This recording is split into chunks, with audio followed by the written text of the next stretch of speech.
Coming to you live from parts unknown. Here are two guys hanging out, chatting about life, crime, and passing time. One loves to wear his sunglasses inside. He's a connoisseur of tasteless thoughts and an avid fan of Dawson's Creek. Who isn't? And the other is a man who's always willing to one-up your story. He loves his lawn a little too much and has a closet full of white New Balance sneakers. Who doesn't? Here are Captain and Morgan.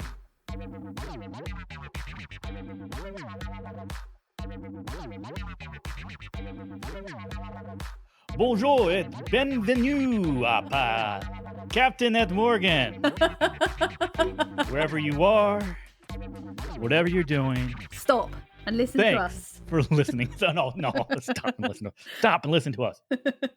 I am your host, Morgan, and with me once again, she is the dick cake queen of England.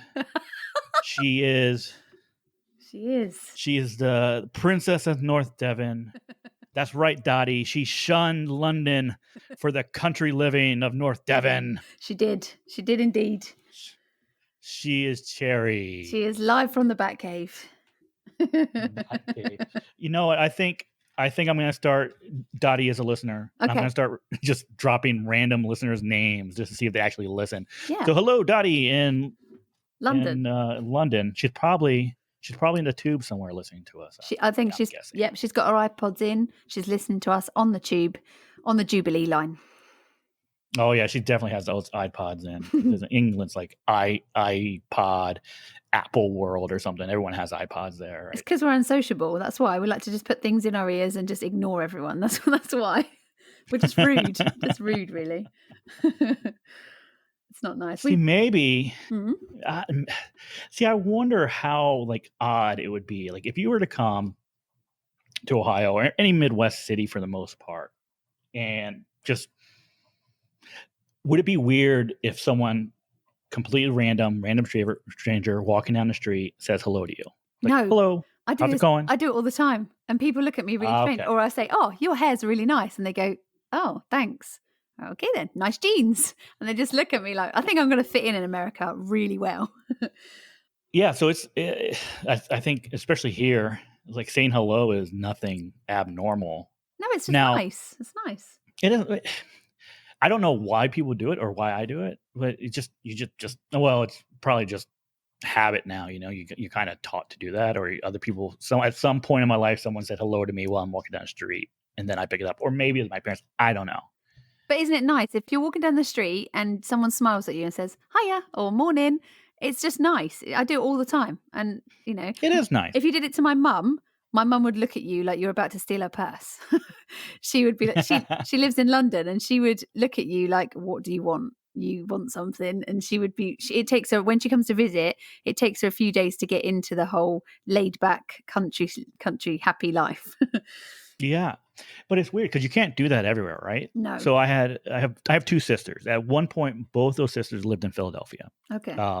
Since then, one's moved back here. The other one's actually in England now. But there was one time I went to go visit them, and I don't know why or what happened.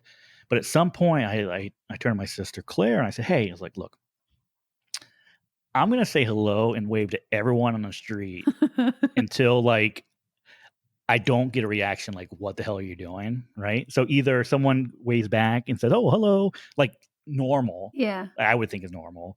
And not just kind of like reluctantly say like, you know how if you could say hello to someone on the street and they're like, hi, you know? Yeah. So the whole time I was there, I did it. Just, hey, hi, how's it going? Hello, hey. I don't think I got one person. Serious? To think it was like to give what I would consider a normal reaction, like, oh, hello, oh, hi, or how are you? Oh, I'm good. How are you? You know? Yeah, that's mad. Not one. Well, they just look at you weird. Philly. Yeah, like I was crazy. But like Philadelphia's Fresh Prince of Bel-Air, though. So that's all really happy and high-fiving and yay. No. Oh. But you got to remember, so Bel-Air's in California, so he lived in West Philadelphia. Oh, okay. He was born and raised. On the playground. On the playground is where he spent most of his days. I don't know what happened. What happened? Like His mum said, he "You hit gotta some go." gang members. Yeah. Well, yeah, because he was going to get his ass kicked because he had a terrible jump shot and hit some other kids, and they're going to whoop his ass. I think they only got in one little fight, and his mum got a bit scared. Oh yeah. Yeah. And you really think? Yeah. Come on, West Philadelphia. If you live in Philadelphia or around Philadelphia, do you think someone in West Philadelphia only got in one little fight? No, it's just because his mum just was like, no, not having this. You're going to go and live with your auntie and uncle in Bel Air. Off you go. Everyone knows that. Everyone our age knows that song. If you just put that on in a club, that's people of our age, everyone will be singing. I might play that on the radio next week. I know they've got it. I might play it. I might do that. It'd be cool. Oh yeah. And I'll What day? see if I can get away with it. All week. All week. What time? All week. It'll be 3 till 6 my time. So it'll be 3. From 3 till 6. Yes. On the voice. 3 till 6. On the voice. PJ on the voice. Yeah. Is that how it goes? I don't know. I need a new one of those. It's your jingle or would it be a drop? Mine's rubbish. What is it? It's like some lady just goes, PJ. It sounds really weird. PJ Yeah. on the voice. Yeah. No, it needs to be more upbeat. PJ on the voice. Something like that. Okay. North Devon's voice is PJ from 3 to 6. I don't know. There you go. You got a job. I got shut.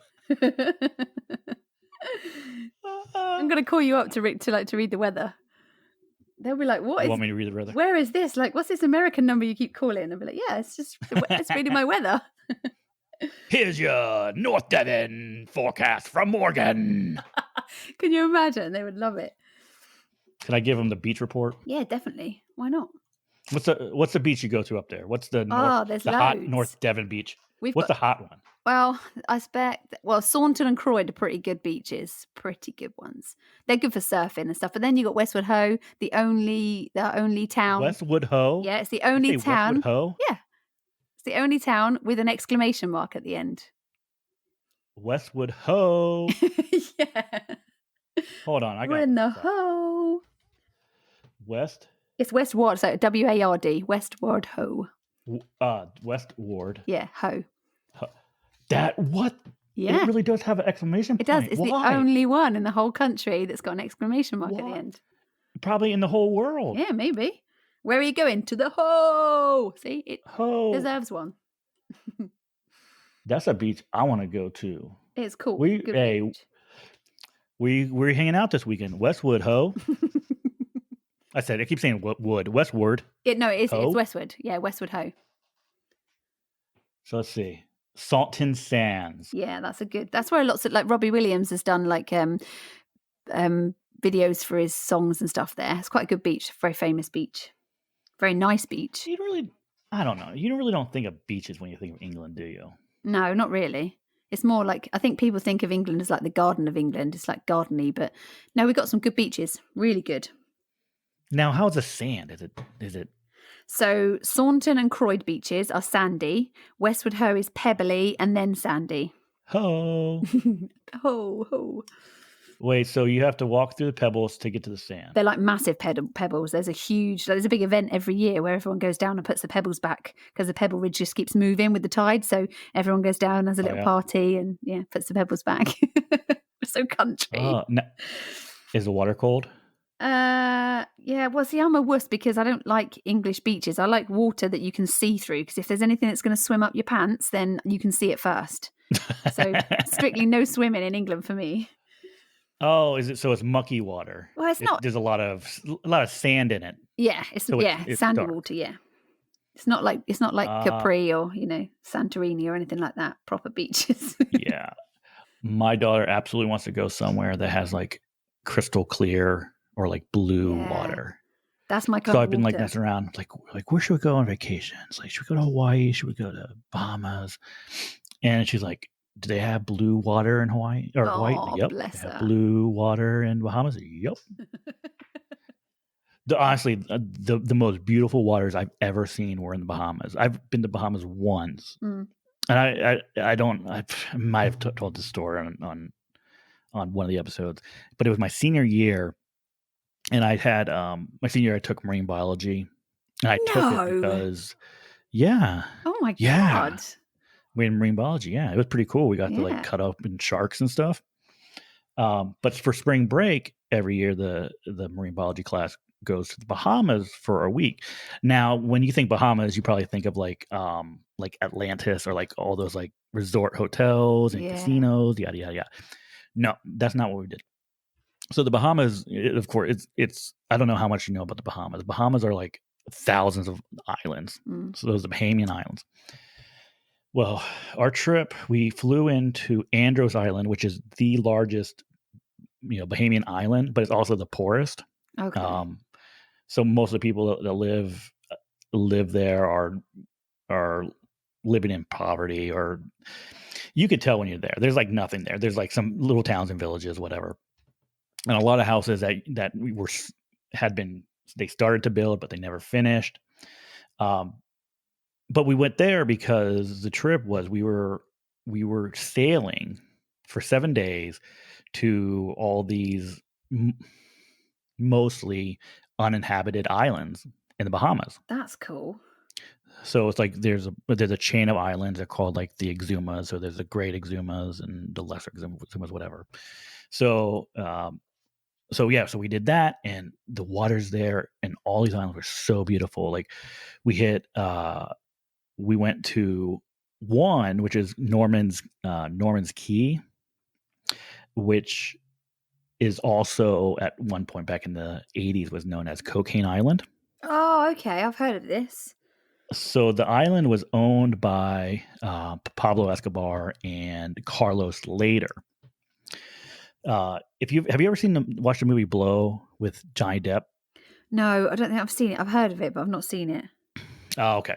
Well, if you ever watch it, there's a scene where he flies to the Bahamas to go, to confront some people. That was Cocaine Island, and so the mansion's still there. It's completely run down and abandoned. I'm assuming it's still there now. I went there 20 some years ago. Mm. But also another cool thing is inside the little lagoon, there's actually a plane that crashed into the lagoon. It's still there. So we got to snorkel through that. No way. That's cool. Now there's different stories about how it got there. Everyone agrees that it was a drug plane. Oh. And the two stories, the stories might, if you actually put the stories together, it might be the truth. So if I put the stories together, the story is that the pilot got into the stash, did a little bit of cocaine while he's flying. And so when they're flying, they actually had to fly in at night to avoid, DEA and anyone else who might be looking. So flying in the night, he sees the reflection of the moon off the lagoon, the water lagoon. He's on, he's high on cocaine. Yeah. He thinks that's the runway. So he goes and lands. Oh, nope, it's water. Oh dear. And that's it. Ugh. Dead. Down. All your cocaine's just dissolved in the water. The fish are really happy, and you're dead. Possibly. Now, if they did a good job, it was all, they protected it fairly well, but who knows? That might be a good topic to talk about sometime. I like that. Well, like Pablo Escobar and his drug cartel, and and Carlos Later, who apparently, so Carlos Later was arrested and he has been in jail since like 1987 in the United States. Apparently, he was released last week and he was sent to Germany to receive like cancer treatment or something. Ah. I know all about Carlos Later. He's my dude. He's your dude. I actually got the heads up by one of my friends who went to high school with him, was actually in marine biology with me. Yeah. And he did. He sent me a message saying Carlos Later was released from prison last month and sent to Germany to get cancer treatment. And the reason why he did that is so after this whole, marine biology spring break trip to the Bahamas, we go back and like after that, we're seniors in high school and everything's kind of wrapping down. So I think we had like one other like major, I don't want to call it a major project, one other like assignment that we had to do after the trip. Yeah. Which was basically create a board game based off of, something that we learned in marine biology.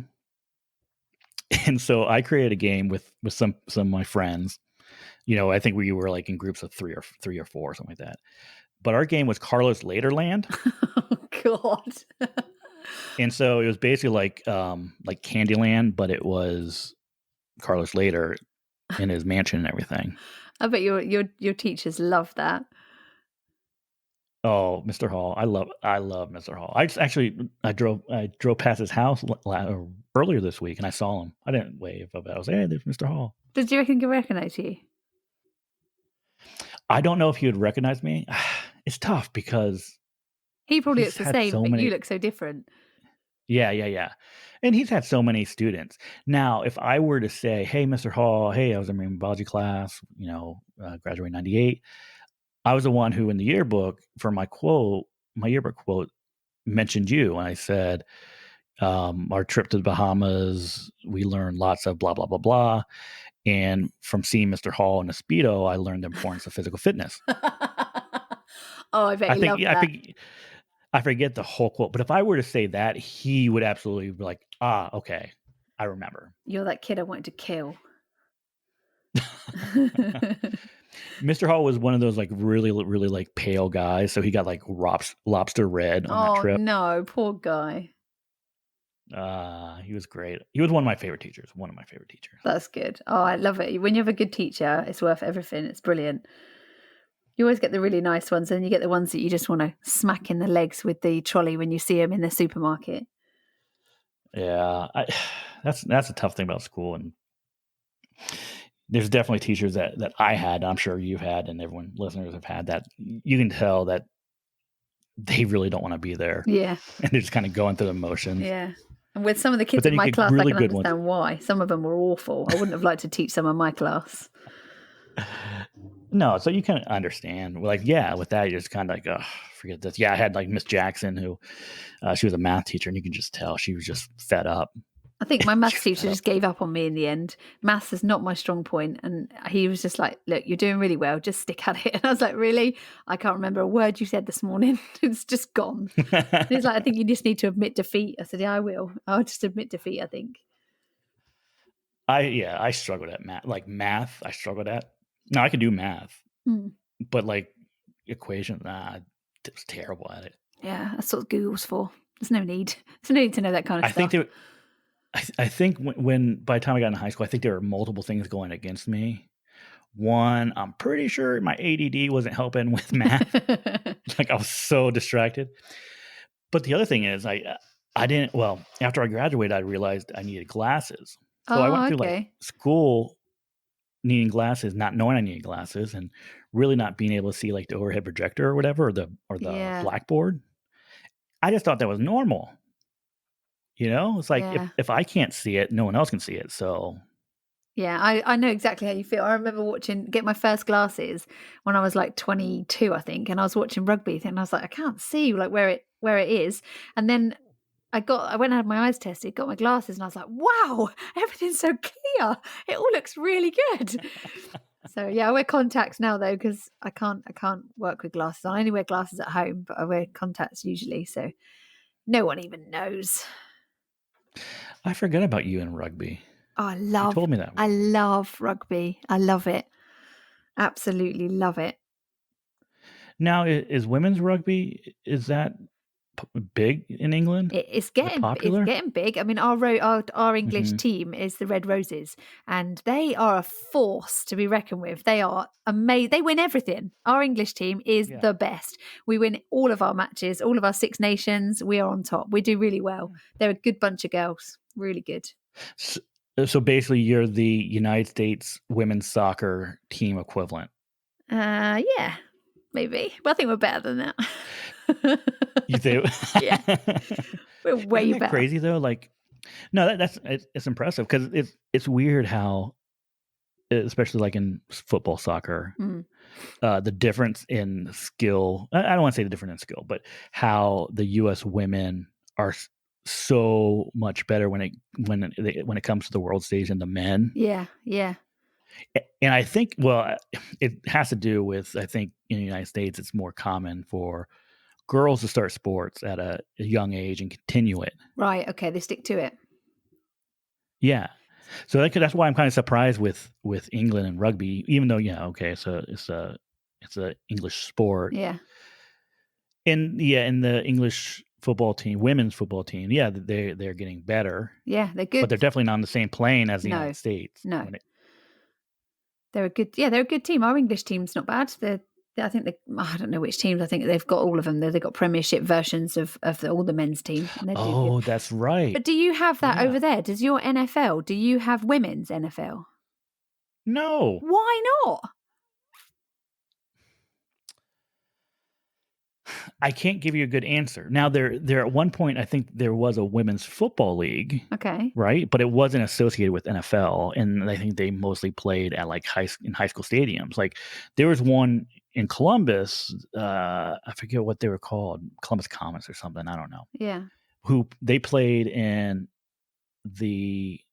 basically I could see like the high school stadium lights where they played like from my house. So like right there, but no one goes to them. Why? You're gonna make me say? Yeah, why? Why is it that like the women? Why hasn't like some? No one wants to watch women play football. But why? It's not because the skill level is so dramatically lower. Okay, so why aren't there women in America that want to watch women play football? Like, why is there? I don't know. You gotta ask them. Yeah, why isn't there girls getting behind it? It's probably the same thing though. It's probably because the skill level is dramatically lower. Because you have to remember, most of these women that were playing this league, I don't even know if this league is still around. I know that the team here is not around anymore. Yeah. But you have to remember too, a lot of these women, when they get into this football league, they're older. They have never played organized football before. A vast majority of them, okay. right? Yeah. So the number of women that have actually played football at like even a high school level. So you don't have it in school? Minuscule. Women's football? No. See, we have here, our girls are playing rugby from like year 7. So like from the age of like 11, they're playing rugby. And it's brilliant. It's brilliant. I guarantee you that there are more women and girls playing rugby than there are playing football. That's crazy, isn't it? Because I know that there's high schools that have girls rugby teams. Yeah. There's colleges that have women's rugby teams. Yeah. Now there's no professional, but there's no like girls high school football. Oh, that's crazy. There's no women's college football. No, that's really bad. Why do you think it's bad? Well, because I mean, if you see our girls rugby team, they are beasts. They are amazing, like physically amazing athletes. And I love watching them play rugby. Love it. They're brilliant. I love watching them. And not just, I mean, I love rugby in general, whoever's playing. I don't care whether it's men, women, kids. I love it. I just love the game. I just think, what a waste. Like there must be some girls over there that that love like NFL, that love that kind of football league and want to have a go. Oh no, absolutely. So no, absolutely. Why is there no coaches going, come on, let's start up a league. Let's do it. I don't know. Get on this. I don't know. Get your daughter's school to start doing proper football. My daughter would not be playing football. Why not? If I had a son, he wouldn't be playing football. Really? Too dangerous. Oh, too dangerous. Okay. Yes. Oh, absolutely. The number of like concussions. Yeah. You got to, think about this, right? Rugby, even though they don't have any padding, well, they don't have like the football helmets, they don't have like shoulder pads or anything. No, nothing. It's still a safer sport than football with them having helmets and shoulder pads and everything. I've had this conversation with our friend Megan, and because I was like, you don't wear any padding over there. English rugby is so much tougher. And she was like, no, seriously, Terry, look at this. It's not like they get so injured. It's so bad. And I mean, I used to box. So my mum hated me boxing. She didn't like it because obviously it's constant punches to the face and she hated it. But I loved it. And I said to my mum, you don't understand. I love it. And I really, really, really enjoy doing it. And then in the end, she just sort of, said, okay, just do it. It's up to you if you end up getting brain damage. But like 8 broken noses later and fine, absolutely fine. Well, I mean, okay. So put it this way, right? When we're talking rugby, most tackles are happening within 2 or 3 yards, right? So you're right there. Yeah.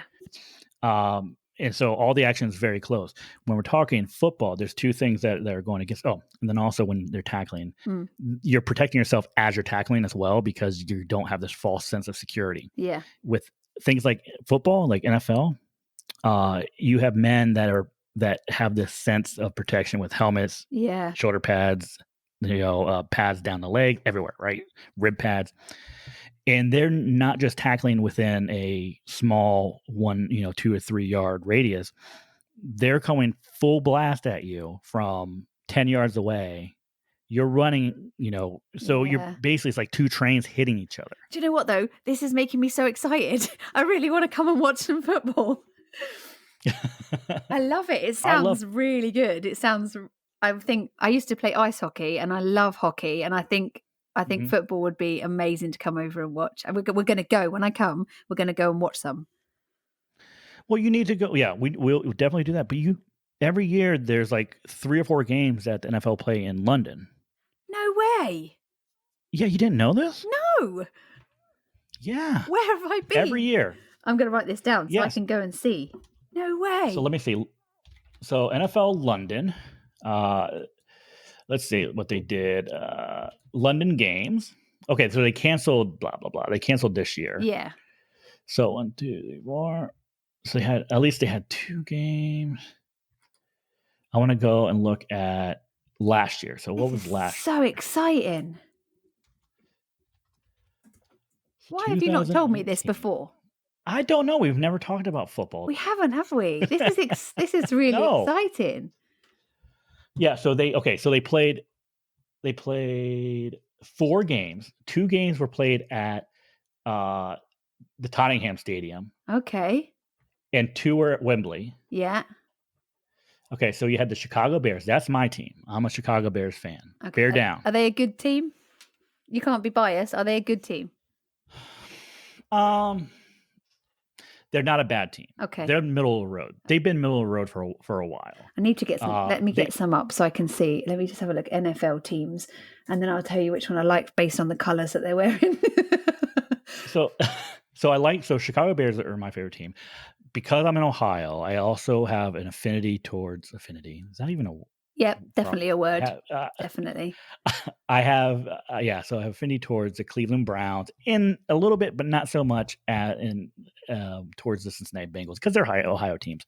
So if I had to rank like my top 3. Okay, you can have top 3. Bears, Browns, Bengals. Okay, Bears, Browns, but Bengals. Bengals would be a very, very, very low third, right? So they're more like 4.7. Okay. Okay. No, does that even make sense? They're a bit rubbish. No. Right. I think I'm going to go for, Dallas Cowboys. I like their kit. New York Jets. And Jets? No. I like their kit. I think I'd go with Jets. And then who else is there? Tennessee Titans. They look quite good. I like their logo. This is just purely going, no game stats. This is purely just going on. Oh, look, Baltimore Ravens. They look quite cool.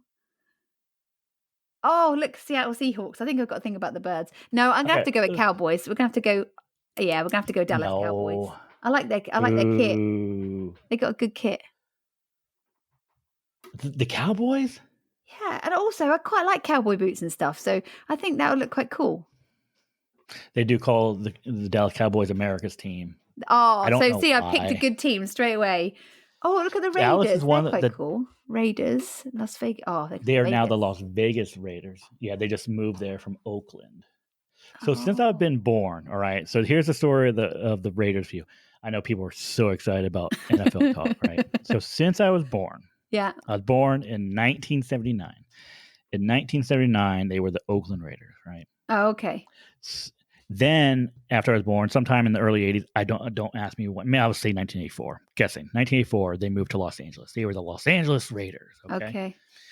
And they became big in hip hop because the colors in LA, and they're called the Raiders. And so, if you remember, like NWA, they'd wear they always wear Raiders hats. They did, Raiders jacket. So they were the Raiders, and then I want to say it would have been around maybe 1997 don't quote me on it, around 97, give or take 3 or 4 years. They moved back to Oakland. Back to being Oakland Raiders. Oakland Raiders again. Okay. Yeah. But they have like the shittiest stadium. They have a shitty owner who probably didn't want to be there. So finally they're like, fuck you, Oakland. Again, we're moving to Las Vegas. So you have the Oakland Raiders. Since I've been bored, Oakland has lost their NFL team twice. That's bad. That's bad. That's sad. No, I'm going to go with Cowboys. That's going to be my NFL team. I like their kit and I like that man's trousers. So we're going to go with that. Their kit. Yep. Do you know what? This is how I choose horse racing. I just choose them from the look of what they're wearing, the jockey's wearing, and I always win. So it's all good. So you're telling me you don't like the orange and brown of the Cleveland Browns? Well, see, because I'm a redhead, orange does not go. Whereas I can see myself in a Dallas Cowboys shirt. So if any of you from the Dallas Cowboys team are listening, which you may well be, send me a shirt and I shall wear it. No, I think I like it. That's my adopted team. We're going to go with them. Okay, so if I were to, let's see, what would be a good example? Who would be the Dallas Cowboys of like the EPL? Oh, hang on. EPL, hang on. Who's this?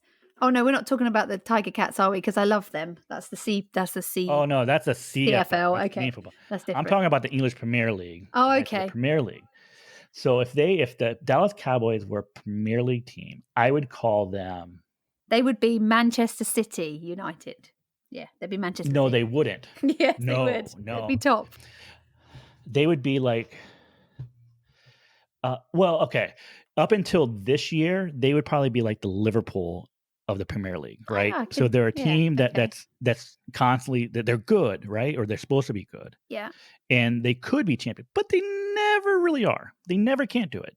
Like they were huge. They were really, really good in the 70s and the 96 and the 90s. Yeah.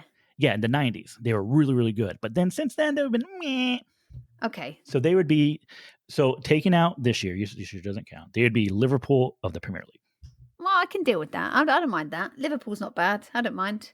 I support a team that's really low in the Premier League anyway, so it doesn't matter to me whether they win all the time. I just like the kit. Who's that? I like Newcastle. Who? Newcastle United is the team. If I had to choose a team, that would be the team that I would go and see. They're like 13th, I think, this year or somewhere really bad, but it's all good. I've got faith. You don't just like them because they win. I do not have a Premier League team. Okay, so I've chosen an NFL one. Now you have to choose a Premiership team, football team. Okay, so at one point, because my sister lived there, I was a Bolton Wanderers fan, but they're no longer in EPL. They're not even in the championship. They're not even in was it League One? League One, no. They went down to 2 this year. So yeah, it's a bit of a shame. It is.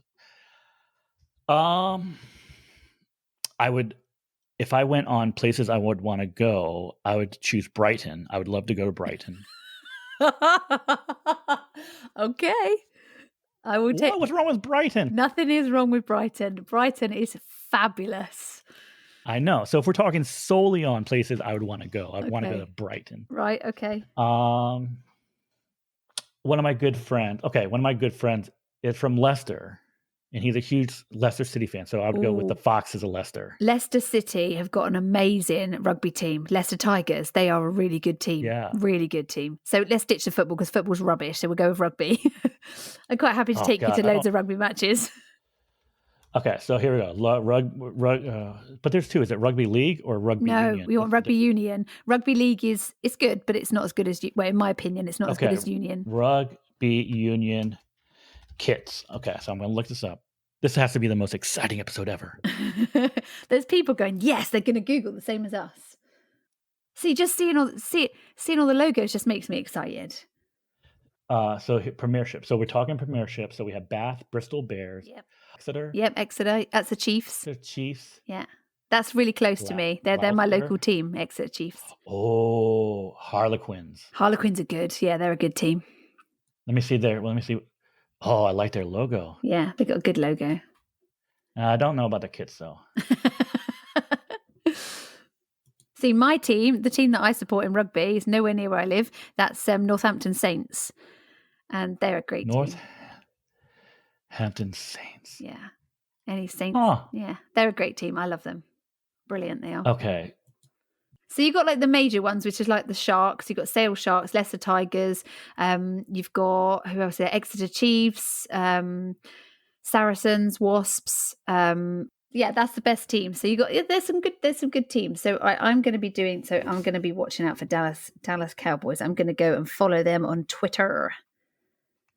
Twitter. They are going to be my and Insta, because Insta's good because that's where I follow the Tiger Cat. So I like it. It's all good. Bear down. Bear down. Chicago Bears. Oh, this is so turning into the old show. It so is. I know. I was going to say, it takes us nicely into this week's topic. It does. I might have to cut some of that down a little bit so we're not talking 2 hours show here. Yeah, so let's hop into this week's topic, which is the murder of former NFL quarterback Steve McNair. Yes. Interesting. This was another one that once I started looking into, it's very, very interesting, this one. Yeah, who was it? There was someone that made a comment saying, "Hey, I really like these celebrity murder true crime stories that, you kind of forget about." Yeah, and this is another one, and you probably, being NFL, you probably haven't even heard anything about this until we started talking about it. Nope, never heard of it before. We need to find something from England that I haven't heard about so I can learn. But okay, you get all the good stuff over there. You get all the good stuff. We're so big. Come on, there's a ton of people here, so a ton of people to murder. That's right. Ton of people to murder. Did I just say that? Ton of people to murder here in the United States. Now, if this were True Crime Garage, this is where the captain would put in a very sweet, like, opening music montage. So it'd be something like, and then Nick comes in. Yeah. So let's get into the murder of Steve McNair. On the morning of July 4th, 2009, the body of 36-year-old former NFL quarterback Steve McNair was found dead from multiple gunshot wounds, along with the body of 20-year-old Chiselle Jenny Kazemi in a condominium rented by McNair at 105 Leah Avenue in downtown Nashville. Steve McNair was born on February 14th, 1973 in Mount Olive, Mississippi. After high school, McNair played college football at Alcorn State in Lorman, Mississippi, where he won the 1994 Walter Payton Award as the top player in NCAA Division I AA. All right. So I know you have no idea what any of that means. No. So NCAA is basically the organization, the board that basically oversees most college sports. Okay. Yeah. And so Division I AA, that's basically like the second level down. So Division I, they have different names now. So Division I's are like your big schools, like your Ohio State, which I went to. Yeah. Your Alabama, Auburn, Clemson, Florida State, et cetera, et cetera, et cetera. So Division IA are typically smaller schools. They're smaller schools, and of course, because of that, the players, a lot of these players either weren't big enough or fast enough or whatever to play in Division I, or they knew that even if they could, they knew that they probably had better opportunities down in 1 AA. So he played at Alcorn State, which is one of these smaller schools. And with that success that he had in college, he ended up being drafted third overall by the Houston Oilers in the 1995 NFL draft, which is huge, right? So when you're the third pick in the NFL draft, you're pretty good. That's good. For someone that's playing at a smaller school that's playing in a lower division, to be the third over pick is huge. That is huge. It rarely happens. Now, when it does happen, it usually is a quarterback. I think recently. I'm trying to think. Maybe there's a quarterback for the Philadelphia Eagles, Carson Wentz, who went and he was drafted in, I think, the top 5. He went to a smaller school. He went to North Dakota, but it really doesn't happen. A lot of times, these smaller schools, when players are drafted, they're not drafted in the first round. If they are, they're really, really good. They're most of the time you'll see them start to pop up more often, like in the 3rd, 4th, 5th round. Okay. So he was drafted 3rd overall, and at the time, so in 1995, he was actually the highest drafted black quarterback up until that point. So there had been no other African-American black quarterbacks that had been drafted higher than him at third. So he now, was since pretty then, big stuff then. He was.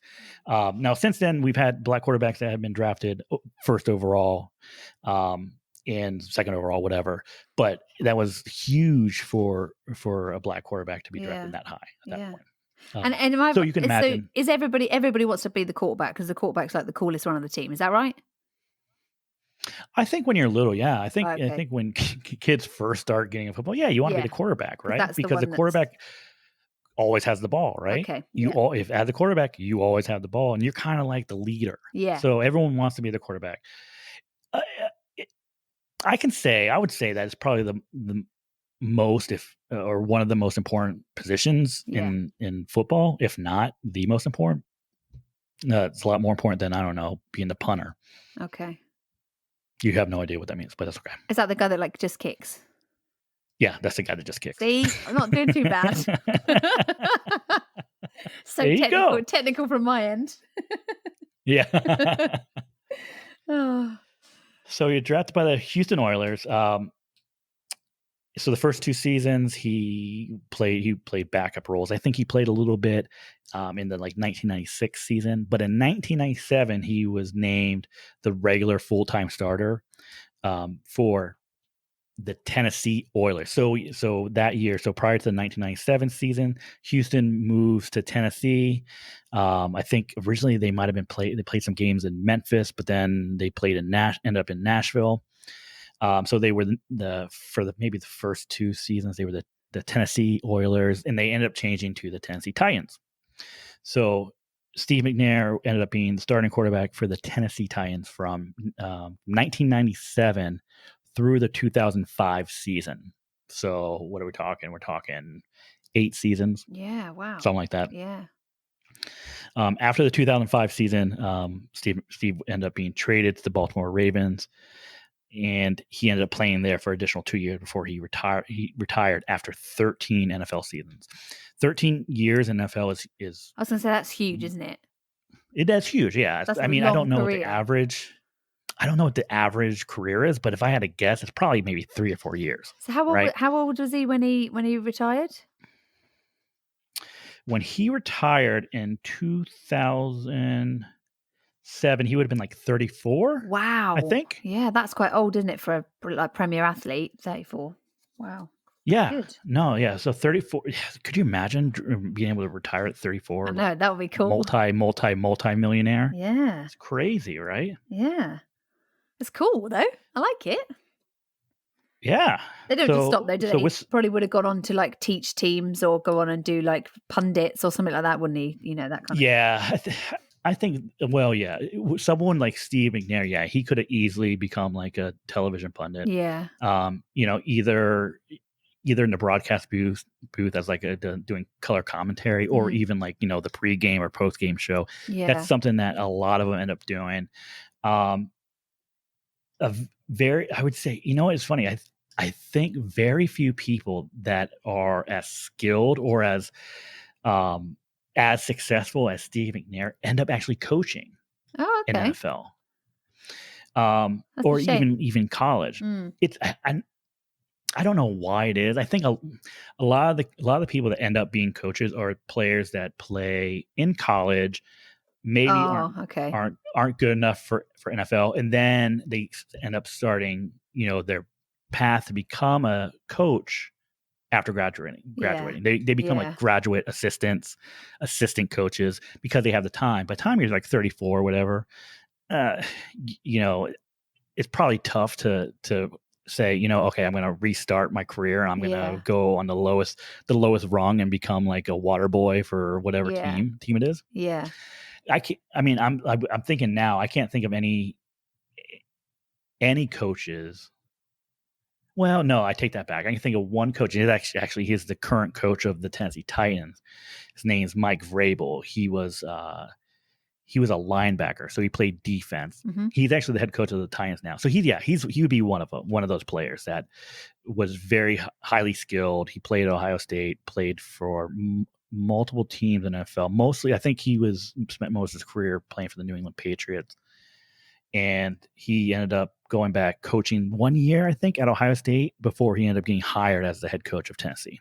It's a good idea, really, because you've got the experience, you've got the back, you know how it feels to be playing in certain positions, you know how it feels to, when it kicks off. I think it's quite a good idea to have somebody that actually has played at such a superior level to then go down to, younger, maybe college students, and then explain to them like what it's like. Because I watched a documentary about NFL, and there's so much behind the scenes. There is so much that goes into it. It's not just the game of football. There's so much that goes into it, and the training and the physical, the physical fitness and the nutrition and that kind of stuff. And I think that would be quite good if they did do this. It's a shame that more of them don't here in England are sort of our football, like our soccer, that you would call it, players.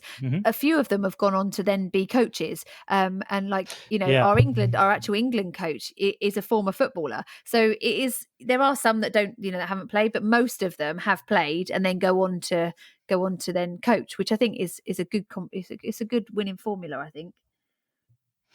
Yeah, I think it's good. I think from a mental health standpoint, it's probably good too, right? Yeah. So you have, especially if you're in the league. So Steve McNair was in the league for 13 years. You've done that for 13 years. That's where you've made your money. You're in your mid-30s. All of a sudden, you're retired. Yeah. From a mental health standpoint, I think that would be really good for a lot of them, right? Yeah. Because I think a lot of problems happen because you're so used to the same regiment, right? Yeah. So you have to be so regimental in your life, and then all of a sudden that's gone. Yeah. And you have is time. It must change you. Time on your hands. Yeah. It must be really strange. It must be a big shock to the system to then wake up. It must be a bit like, I bet they sort of feel almost like grief. I bet it's almost like a loss because they've been used to that for such a long time. And then that's the end of it. And it's almost like you've sort of lost it. It's a bit of like, you're sort of grieving after the end of your career. I can imagine it's quite hard to then just be left, and to not have that anymore. Now, in this case, I can't say for a fact that maybe that was contributing factors to some of the lifestyle choices that Steve made. To me, but it's very, very possible. Yeah, it is possible. But I think when I looked into this case, I mean, I don't know anything about this. It's just me looking at it from us chatting. I looked at this and was like, oh, okay. From looking at this, he's like, hey, I'm a big football star, and I've got a wife and I've also got girlfriends and I'm living this kind of like playboy kind of life. And I was a bit like, oh, okay. Yeah. And I guess that comes with the fame, really, isn't it? I mean, it's a fame thing. He's obviously a big star and that comes with it, I think. It is a fame thing. But then, I mean, you have to admit or concede that, here's a guy who now just has endless time on his hands. Yeah, right? Yeah. And he's looking for ways to entertain himself. Yeah. I don't know if that's a proper way to say it, but yeah, he's let loose, really, isn't he? Yes, yeah, absolutely. He's not going to lose his job anymore for misbehaving and stepping out of line. I can't say for a fact yes or no. Yeah, he when he was playing, he wasn't going out, running the town, and he didn't have girlfriends in every city he played in. I don't know that for a fact, but for what we know from this case is everything that happened that led towards his death started after his retirement. Yeah. Yeah. Yeah. You mentioned Steve was married. He married was married to Michelle McNair, who he married on June 21st, 1997. And they did remain married until his death. Michelle and Steve did have 2 kids, Tyler and Trenton. And then he had 2 other sons that were from 2 other women from before he was married. Yeah. And this might be confusing, or you might think this is an error, but it's not. His oldest son is Steve Latrell McNair Jr., and then his second oldest son is Stephen O'Brien McNair. So yes, there is Steve and Stephen. Yeah. Or as he goes, maybe it was Steve. So it's Steve and Steve. So Steve had Steve and Steve. Yeah. There's a whole lot of Steves going on. A whole lot of Steve. So confusing. That must be awful because they're family. Oh, they're Christmas. Oh, they have presents for Steve. Okay, which one? That's just stupid, isn't it? It's just really silly. Why would you do that? know. I don't know. Maybe he didn't have a choice in one of them. Like maybe the one of the women was like, no, he's gonna be your namesake, and he's like, all right, whatever. You Okay. call him Steven. Come on, Stephen. Oh, weird. It's really strange to call two of your sons like Steve after you. It's just weird. But then that's how they did it. There's nothing we can do about it now. All right, Sherry. So what can you tell us about Jenny Kazemi? Okay, so Jenny Kazemi was born Sahil Kazemi. So Jenny is like her sort of given name. She was born on 29th of May 1989 in Iran, and she emigrated from Iran when she was 13. Her mum was murdered when she was 9. So that's a like tragic start for a young girl. Oh yeah, it's awful. She did have a lot of behavioural issues as a teenager. A lot of, obviously, as you would have if your mum's been murdered. It's not a great start. And she moved to Nashville from Jacksonville when she was 16 with her boyfriend, who was called Keith Norfleet. Now he was 20 at the time, so she was 16, he was 20, and they moved over to Nashville.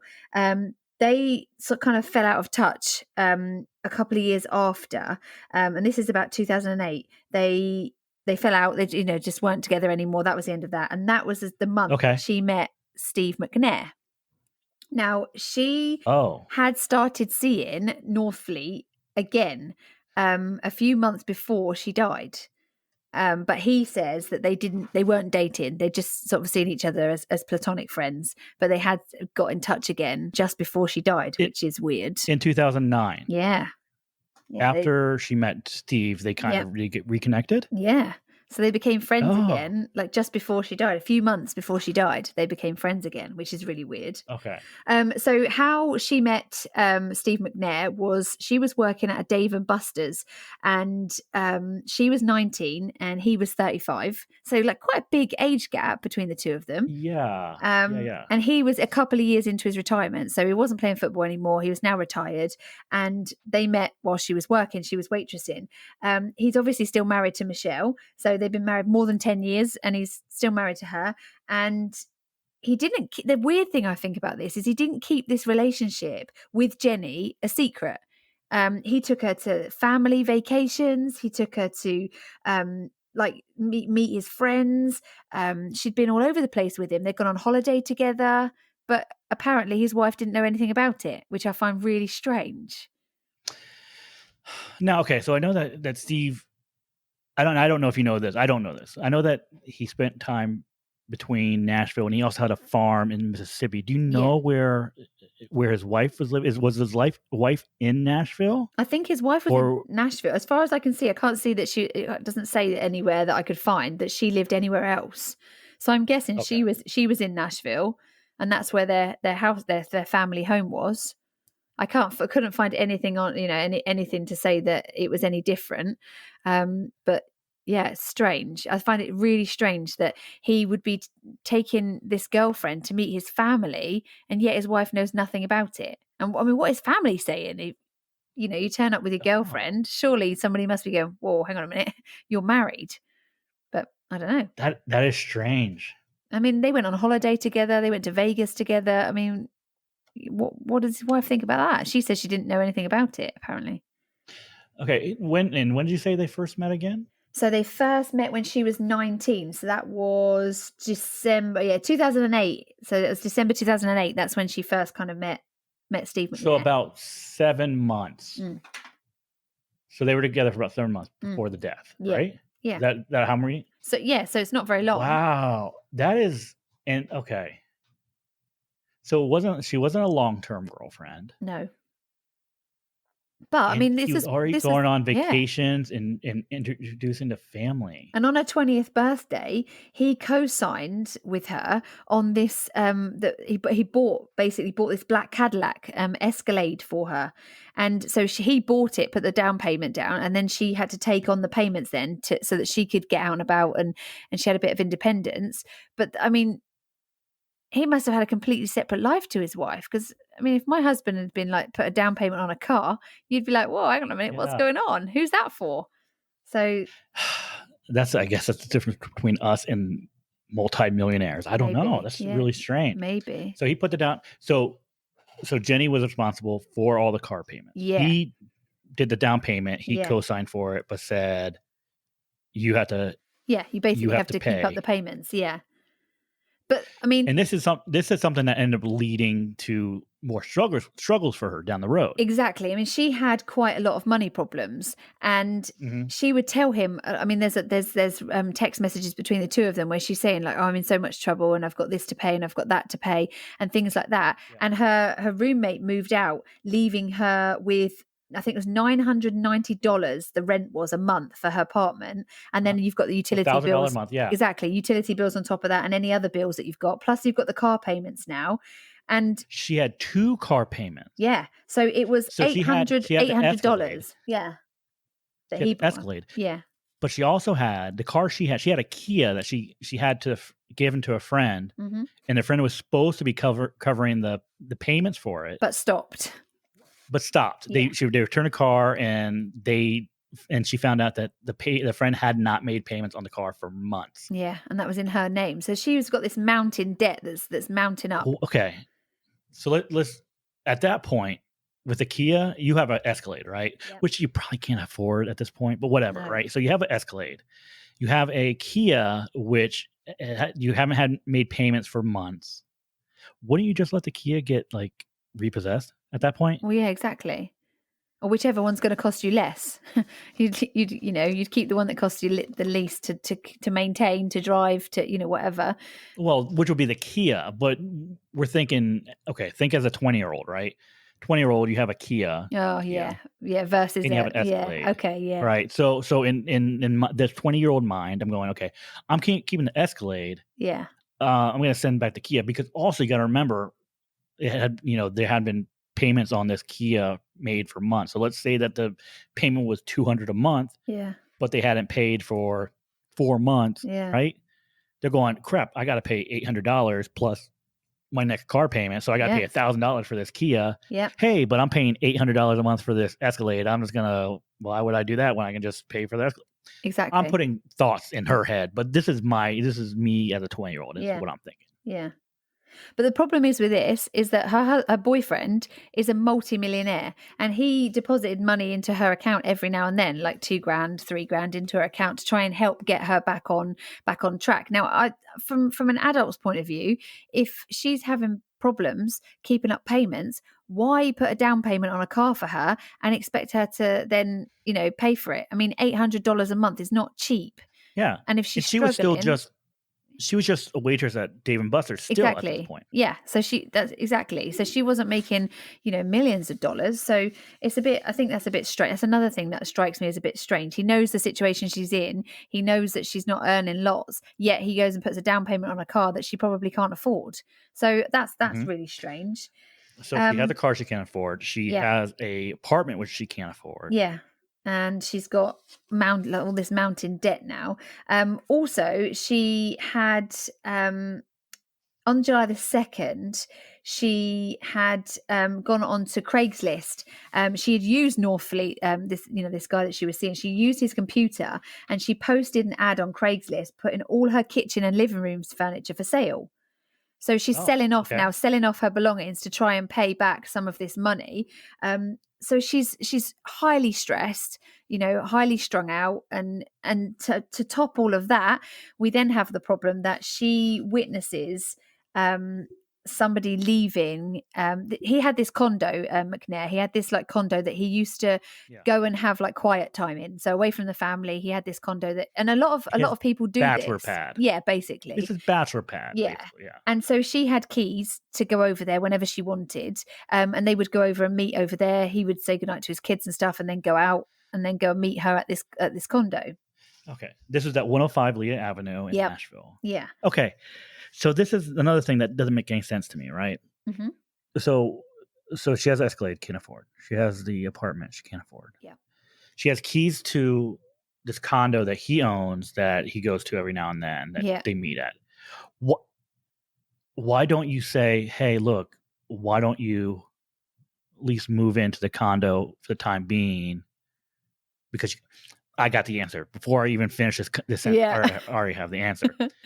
So will you stay here? You take care of yourself. You get yourself on your feet, and then But he doesn't because, once again, it's his bachelor pad. Exactly. And he can't have anyone else over there if she's living there.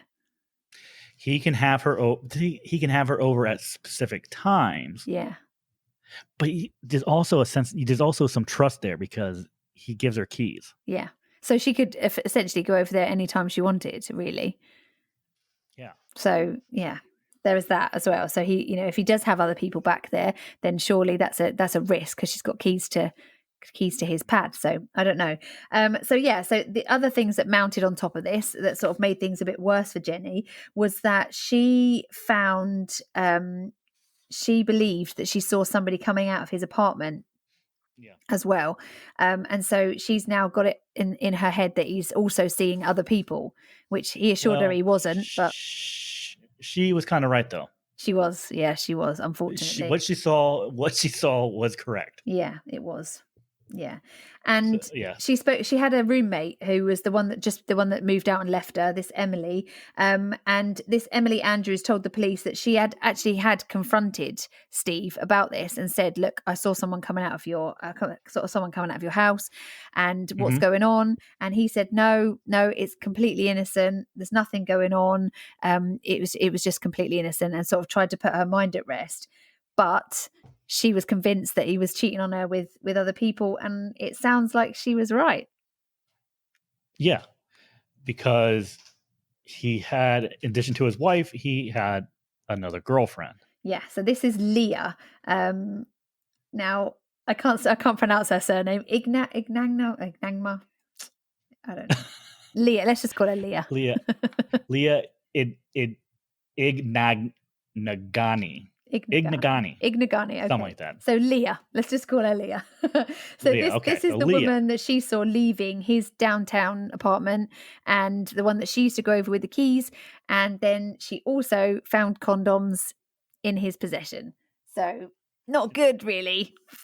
Yeah. So on July 1st. So she had this thought that he was seeing someone else. Who he was seeing Leah. Then on sometime on July 1st, Jenny ended up finding the proof that she had been looking for, which was not just condoms, but used condoms at the condominium that they would frequent together. So Leah Ignagni met McNair in early May. So they started dating in early May of that year. Oh. So they had been dating for a while. And she told the investigators that she noticed a woman in a black Escalade following her after she had left the condo. So she had then seen the same Escalade following her and circling around. So she knew something was going on because she had been followed quite a few times. And so, a few days before their deaths, Jenny found the used condoms in the apartment, and she sort of hit the roof. So, the poor girl, her world is sort of falling down all around her ears, really. She's looking pretty desperate, pretty stressed out. And it's all getting on top of her. I mean, that must have been an awful thing to find. It must have been a horrible thing to suspect and then find out that you were right. And so on July 1st, her day was, after she found the condom, sounds like her day was really erratic, right? Yeah. So she did she did go to work. Yeah. And at some point she clocked out she had a half-hour lunch break, but she did not return for 2 hours. No, that's right. But when she did get back, she ended up telling her boss that she needed to leave. And he sent her home for the night. Yeah. Because, no one wants to be working Dave & Buster's. No. Thinking about used condoms. That's right. Nobody. No, she's not going to be any use to anyone while she was at work either. So it's probably best that they did send her home. But so it's not good. Not good at all. And the other thing that night, so also on July 1st, Jenny ended up asking a man by the name of Adrian Gillum Jr., someone that she had only known for a few weeks, how to buy a gun. So she asked him, hey, how do I buy a gun? Yeah. Happens that Adrian happened to be having financial problems too, and had a gun. So because he needed some extra cash, he let her know that, hey, I have a gun that I can sell to you. Yeah. So that's not great. But then it got even worse because just past midnight, so this would be July 2nd, Jenny was arrested on DUI charges after she refused a breath test. Now, she was out driving with Steve McNair and one of his friends. So Steve McNair and one of his friends was in the vehicle. Jenny's driving. She gets out and they arrest her because she refuses to give a sample, which I don't know if that's standard over there, but over here it's standard. If you refuse a sample, you just go straight to the police station. Yep. So that's what's happened. Same thing here. Okay, so she's been then sent out there. Now, nicely, McNair did arrange to pay her bail for that, so he didn't leave her in there. After, now he while he was free to go, he did sneakily get away, so got out because he's Steve McNair. Of course, he couldn't be seen, so they did the whole hocus pocus. He disappears and was never seen. Yeah. So there was he didn't pick her up from the police station, which she was really angry about, because understandably. I mean, he paid her bail to get her out, but he didn't pick her up, so she had to make her own way out. And he managed to pay for her to get out. She managed to get out, but was angry with him again. So she's raging at this point. And he said to her, "Look, don't worry about it. We'll talk about it again. Let's just forget it tonight, and we'll talk about it again." And then 4 a.m. that morning, he was in Leah's apartment with her. Yeah. Oh. So that's not great, is it? No, that's not at all. That is crazy. I mean, he's just flipping from one to the next. What are these girls doing? Yeah. Why are they letting this happen? I don't know. Is it the money? Is it I don't know. I don't know either. I don't know why well, I mean, obviously I don't know. It doesn't really, I mean, nowhere sort of documents the fact that they were in love with him, that it was anything more serious. They'd only been together a few months. It wasn't like it was a long-term thing. Yeah, they had to have known that he was married. Of course. And Leah had to have known that there was someone else if some woman was following her. Yeah. But they didn't stop her. No, I mean, there's nowhere documented. I did look to see if there was anything documented by Leah or any reports to say that she knew that he had another girlfriend and that she was fine with that. There's nothing really about. She basically just said that they got together and they were going to stay together. That's how it was. They were not going to split up. They were meant to be, and that's how it was. Nothing really. The guy's married. And he's not looking to leave his wife anytime soon. Although Jenny was reported to have told family and friends that he was going to get a divorce and marry her. So she believed that he was going to divorce his wife and he was going to marry her. So maybe Leah thought the same thing. Maybe she thought he was going to divorce his wife, leave everybody else, and she was going to be like the one. It's insane. It is. It's crazy. So that whole July 2nd, early morning, July 3rd, crazy goings on. Now, Jenny was also, so she was in contact with her ex-boyfriend at the time. Yep. Throughout the day. Yep. So even when she was arrested, she contacted him. Yeah. Hey, get the car. And then contacted him about everything about what happened with Steve. So he's completely in the know. He knows what's going on. Yeah. They seem a lot closer than just friends. Maybe it's I don't know. Maybe it's just like maybe it's a confidant, a friend of hers. I don't know whether it's something like that. Somebody she can trust and rely on. Maybe it's somebody that she knows is not going to mess her around. It doesn't really say why they split up.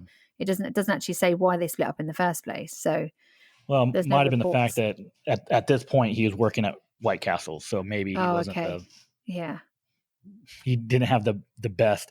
Yeah, because they went to Nashville because he wanted to be a rap star, right? That's right. So you have these huge ideas like, I got this boyfriend. He's going to Nashville. He's going to be a rapper. He's going to be great. And then boyfriend ends up working at White Castle. So you're like, not quite the rap star that you thought he was going to be. No, I mean, he's wrapping up those sliders for people to eat. That's about it. So technically he's a rapper. He's made it big. Yeah, he's a rapper. Yeah, there you go. What more do you want? Come on. So basically over this sort of 24-hour period, things are pretty shit for Jenny, to be fair. And then there are, I mean, they have these text messages. We've managed to get the text messages between her and Steve McNair, and this is earlier on July the 3rd. So she texts him in a panic, and basically says, I'm going to have a breakdown because I'm so stressed. And this is like 10:05 a.m. She messages him and says, baby, I might have a breakdown. I'm so stressed. He messages back and says, everything's going to be okay. She then says, look, I might need to go to the hospital. What's wrong with me? I can hardly breathe. So she's having panic attacks because of all this stress. He then says, where are you? She messages back and says, I just want this pain in my chest to go away. He messages back and says, do you want me to come and see about you? And she says, if it doesn't go away, I'm going to the hospital. He says, okay, please let me know. I'm here if you need me. So, it's sounding a little bit like he's concerned. Now, that afternoon, after she made the arrangements to buy the gun, she then sent a message to Steve McNair to meet him. So she sends a message. This is at 4:04 p.m. on July the 3rd. And she says, baby, I have to be with you tonight. I don't care where. Then she texts him again and says, tell me you're going to be with me. And he doesn't respond to either text message. So she's kind of like, desperate to see him, and he doesn't even reply. So she then speaks to her shift manager at work that night, and she says to her shift manager, my life is just shit and I should end it. So that's a major, if somebody said that to you and they were having a stressful time, you could, it's your work colleague, you see them a lot. That would raise flags to you if somebody said that to you. Yeah, that's a huge red flag. I mean, that's if somebody said that to me at work, a work colleague who I knew was like, I mean, people talk at work, don't they? If you knew someone was stressed out and they're acting a bit down, and then they come and say that to you, I don't know. I think I would be checking. I'd be checking on something. Her. Yeah, exactly. Yeah. But I think a problem is a lot of people don't want to like overstep boundaries. Yeah. So they're very cautious of what they do, right? So you can offer help, but if someone is like, no, I don't need help, then what are you supposed to do? Well, exactly. I mean, she's got these two guys. She's got like this Steve McNair that she's having this sort of affair with, or this relationship with, and then she's got Northfleet, who's her ex-boyfriend, who she moved there with, and he bless him. I mean, he tried to open up. He tried to get like credit cards and stuff, and he tried to help her pay back the money. So that she wasn't so stressed. On the 3rd, he texted Jenny saying, "Hey, I got approved for a $5,000 line of credit." Yeah, and he was gonna use that line of credit to help her. I know. That's really lovely, isn't it? Well, yeah, it is. Steve McNair is I'm guessing multi-million pound. He's got multi-millions. Is that right? Mm-hmm. Okay. Yeah. So he could quite easily, the amount of debt that she's in is not even like 20 grand. So really, I mean, I know that he did deposit like thousands into her account every now and then, but he could sneeze or sneeze or fart $20,000, and that's nothing. So he could wipe out all this stress for her, wipe it all out if he cared about her that much. Yeah. So, but he doesn't. No. Let's be honest. Exactly. From everything we've read and everything we've talked about, he doesn't. No, he doesn't. He doesn't make it go away, but he could have done. So, that makes you think it's a bit strange as well. I mean, she's a young girl. He's like 35. She's 20.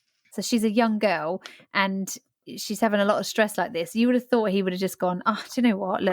I don't need this hassle in my life. Let's just pay it off. Mm-hmm. And then there you go. The stress girl's gone and the happy girl is back. But unfortunately, it doesn't really happen like that. And I think from looking at this, to me, she seems like she is in a hopeless position. It seems to me she's got debt everywhere. She's in an apartment she can't afford. She's in a relationship with somebody who's quite clearly cheating on her. She's just, it sounds like she's quite desperate, to me. And then obviously this is where we come to the evening where she does meet up with Steve, and ultimately they both end up dead. Oh, okay. So she buys a gun. Do you know how much did she pay for the gun? No, I haven't got that. No, I couldn't find that. Okay. So sometime in that evening, so the evening of July 3rd, she meets up she meets up with Adrian, Junior. buys the gun. Yep. Okay. So sometime after, okay, I'm looking at this right now. So sometime after 6:30. Okay. So let's see. And now we're getting to that evening. So about 8:30, Jenny ends up texting Steve about that evening. Yep. And so there's a bunch of text messages between 8:30 and 8:40. Basically, I think he said, "Hey, baby, we're gonna be. Actually, you want to be Jenny, and I'll be Steve." Okay. Hopefully, we have the same text. I was going to say I don't think we do because I haven't got these. I know these because I've read them, but I don't think we've got these. But no, you go for it. You go. You tell us what they said. I did the first one. You tell me the next lot. Okay, so 8:35. That's the baby. This is from Jenny. Baby, where are you gonna be when I get off? 8:50 p.m. Steve McNair. I'm at home right now, baby. What time do you get off? Kazemi. Around 11. Kazemi. Where are you gonna be, baby? Where are you gonna be at, baby? McNair. At home till the kids fall asleep. Kazemi. Okay, I'll call you when I get off. Okay, that last message was at 9:18 p.m. So then at 8:30 p.m., Kazemi clocks out for her lunch break at Dave & Buster's. 9:16 p.m., Kazemi receives a call from Gilliam, Adrian, the gun owner. Guy. Yep. The gun guy. 9:23 p.m., Kazemi returns from her lunch break. So between 9 and 9:30 p.m., a friend of Steve's, Doug Crow, calls him, and Steve tells him that he's been fishing all day and was going to shower before meeting up with him and his girlfriend. Okay. 10 p.m., Kazemi and a friend, Courtney Carter, speak on the phone, and Kazemi asks for friend Lucretia's. Sorry, I'm going to try my best on his name. Lucretia Polite's number. Okay. Kazemi clocks out at Dave & Buster's about 20 minutes later, and she texts Steve. 10:23 p.m. Kazemi, do you want to get out and drink? 10:35 p.m. McNair, probably not, baby. Having trouble with the kids getting to sleep. Oh, he's lying, isn't he? He's lying. Yeah, because he's going to meet his buddy. friend. Exactly. His friend, Doug. Yeah. So this was like an hour after he's like, hey, I'm going to shower. I'm going to meet up with you. So he's out with Doug. Yeah. 10:30 p.m., Kazemi calls Polite or Poletti, whatever you want to say, and tells her she's going to McNair's condo. 10:45 p.m., text from Kazemi to Steve. Okay, I'm going to go to the condo in a minute. 10:59 p.m., McNair. Okay. 10:45 p.m., sometime between 10:45 p.m. and 11 p.m., Crow calls Fauzi Sad Ali of Yellow Cab Company to pick them up from Blue Moon Lagoon. Yeah. Fauzi Sad Ali, that's also the guy that picked up Steve from the DUI. So he's like his little buddy. His little buddy, little contact buddy. Yeah. So between 10:45 p.m. and 11, Crow calls him to say pick us up from the Blue Moon Lagoon. 10:55 p.m. to 10:58 p.m. Kazemi's home computer is used. 10:28 p.m. text from Kazemi to Steve. They asleep, babe? 11:34 p.m. Steve. They're on their way. So his kids are on the way to sleep at 11:34 p.m. So he's trying to get his kids to sleep. That's late for kids to be going to sleep. They were asleep because we know that he was. Of course, out, right? Exactly. So he was out with his friends. So we know his buddy, his Doug Crow, is more than likely out with him at 10:45, between 10:45 and 11. Of course, at the Blue Moon Lagoon, right? Yeah. So Steve doesn't want. This is not a night that Steve wants to spend with Kazemi. No. That's right. So he basically just wants to go with his buddies, and he's just sort of fobbing her off, saying that he's trying to get his kids to sleep. So she's like, "Oh, okay. There's nothing I can do about that. Obviously, his wife's there. Can't really moan. But actually, he's out with his mate in the pub, in a club, and great. So yeah. And this brings us on to like July the 4th. So this is like early hours. This is like 12:02 early hours, yeah. And now Gilliam or whatever he's called, the gun guy, then calls Jenny and asks that if they can get together now. what does that is that what get together now? Or is this for the gun or is this something Exactly. else? Exactly. Do they? I Are think it's they? something else. You think maybe he's trying to like chat her up? Yeah, I think so. I think But so. now this is like 12:06 a.m. Jenny and Northfleet are texting. So she's texting Steve earlier on. Now she's texting Northfleet again. So there's this like the two of them. She doesn't seem to get the admiration she wants from Steve. So then she bounces back to this like former boyfriend. But that's the last conversation. 12:06 was the last time he heard from her. That almost sounds to me like if she's looking for that attention from someone that she's not. It doesn't sound like she'd be fully committed to like ending everything, you know? No, that's If right. you're in a Yeah. point where it's like I'm going to kill somebody, then I'm going to kill myself. Yeah. You're not reaching out to someone else for that attention. No. But she's just kind of keeping him close, isn't she? That's the thing. Yeah. Oh, I don't know. She hasn't got a lot of family. She hasn't got, her mum was killed. She's come from Iran over to America, and she's got this boyfriend that now they've sort of split up. He's kind of been in her life before, and now she's kind of a bit on her own. And Steve's messing her around, so she's got this like guy to bounce back to every now and then. But now the problem is, now Steve's finished with his friend. He then texts her, and she's already there. So this is at 12:30 a.m. Yeah. Ali drives them to Losers, a bar on Division Street. Steve stays there for about 20 minutes before leaving with Ali. And at that point, that's when he texts Kazemi, who's, like you said, at the condo. So at 12:38 a.m., Steve texts Kazemi, on my way. 11:38 a.m., Kazemi, K. 12:48 a.m., Kazemi, you want me to open the gate? 12:52 a.m. No, open the front door. 1:14 a.m. It's open. Okay, so let's do this timeline, right?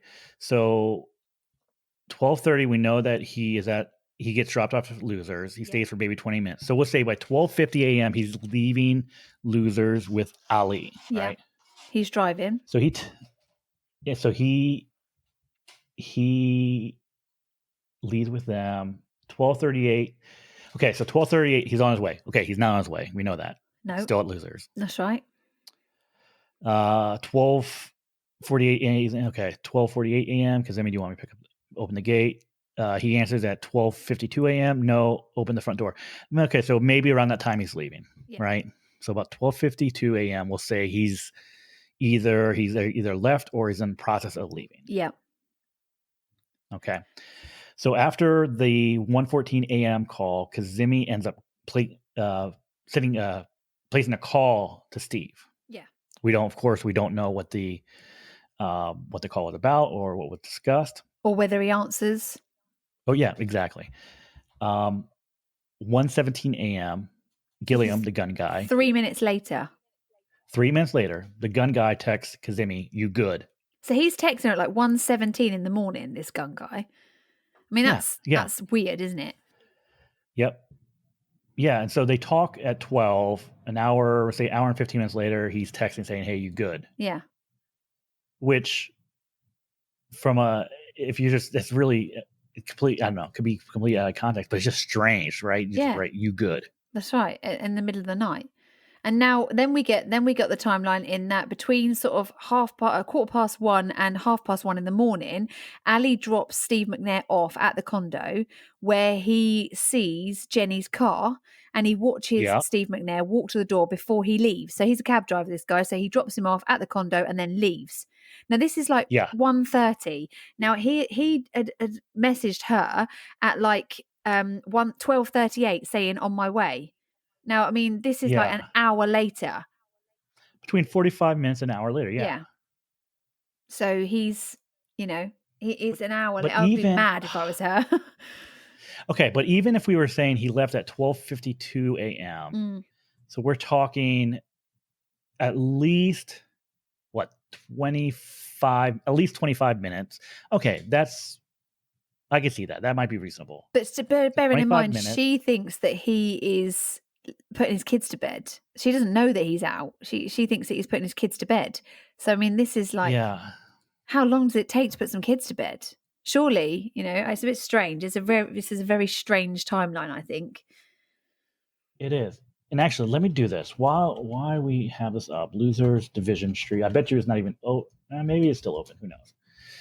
Okay, so no, it looks at it. It's still open. Losers Bar and Grill on Division Street. Yeah. And then he lived at 105. It was 105. Leah Avenue. Okay. Because I don't know Nashville. It's a 7-minute drive. So it's not an hour, is it? Or like even 45 minutes. No. It's 7 minutes. It's 7 minutes with traffic. So I'm looking right now and like there's like heavy traffic because it's like downtown Nashville, Right. When we're recording this, it's rush hour. So she must be going mad. Yeah, we're talking just 2 miles away. So he's 2 miles away from his home. Yeah. So something else. So either he did not leave at 12:52 or he went somewhere else before he ended up back at his condo. Yeah. Now, this is a bit strange too, right? So then at 1:14 a.m., right, we said that Kazemi texts Steve saying it's open. Yeah. But as soon as she texts, she then calls Steve at the same time. Yeah. So is there would you assume that he's there, or do you think it's not until closer to 1:30 that he gets there? Because why would she call him, say, hey, it's open, then call him like immediately after? Well, maybe because I do that sometimes. If I text and then think, I just might as well just ring. It's easier just to ring and say like, where are you? And then rather than trying to text and wait for a reply. So maybe that happened, but we haven't got anything on the logs there to say whether the call actually connected or, whether he answered or anything. So we don't actually know. Now, here's this other strange thing, right? So then we know that he, sometime between 1:15, according to Ali, sometime between 1:15 and 1:30 a.m., he dropped him off. But then Steve calls Kazemi back at 1:29 a.m. Yeah. So it's our assumption. This is just, I'm going to say it's assumption, but I'm pretty sure at 1:29 a.m. he was not with her, because there'd be no reason for him to be calling if he was with her. Exactly. So let's say, okay, this is what I'm going to say. I'm going to say at 1:29 a.m., that's probably when he got back to the condo. Yeah. That's what I'm guessing. Yeah. So let's say, so basically he had 40 minutes, let's say 40 minutes to get from Losers 2 miles away to his condo. That's crazy. Yeah. So there's something else that was going on. Him and Ali went somewhere else, or the timeline is just not working for me. No, that's right. It doesn't make sense. Yeah. So after this call at 1:29 a.m., we really have no idea what occurs. So the timeline kind of gets a little blurry. There's nothing. Yeah. We do know that Norfleet, the ex-boyfriend, was working his late night shift at White Castles, and he did not get off until 3:09 a.m. Apparently, he picks up a friend, and they end up going to hanging out at his apartment. Mm-hmm. Okay. That's strange to me, but whatever. I don't know. Yeah. Some people that work nights, everything's completely different, but it's so strange to me. I understand working until 3:09 a.m., whatever. Yeah. But the whole idea, like, hey, buddy, I'm going to come pick you up. We're going to go hang out in my apartment. For me, if I work like until 3:00 in the morning, you know what I'm doing? I'm going home. I'm going to bed. Yeah. So, but I'm also old. I have old balls, so I'm going to bed early. So from the police, so I've read the police report on this, and the police report starts with on July the 4th, 2009 at 1:35 p.m. So we're looking at, so this is July the 4th in the afternoon. So we know that Steve has gone back to the apartment early hours of the morning. Yeah. On July the 4th. So this is, where are we? We're up to, so we're up to, he's gone, Norfleet's clocked out at White Castle. He's picked up a friend. They've gone and hung out at his apartment. So at 7:21, between 7:21 and then 7:26, the gun guy texts Jenny's phone again. What up? which is What up? bizarre. Exactly. And at noon, Northfleet's friend calls someone to pick him up from the apartment. So he had stayed at From his buddy- Northfleet's place. So basically, Northfleet buddy's and his buddy place. had stayed Yeah. over. So there's Northfleet's alibi right there, right? So he's got his alibi sorted. So he wasn't shooting anyone anywhere. And then it gets, this is 20 to 1 in the afternoon. So this is the 4th of July. And we have got then this Wayne Neely who drives by McNair's condo. So this Wayne Neely is a friend of his, I'm guessing. Yep. Okay, so this is his friend. Good close friend. Okay, so he now, goes. This is strange too, right? Yeah. This is strange as well when he shows up, right? Mm.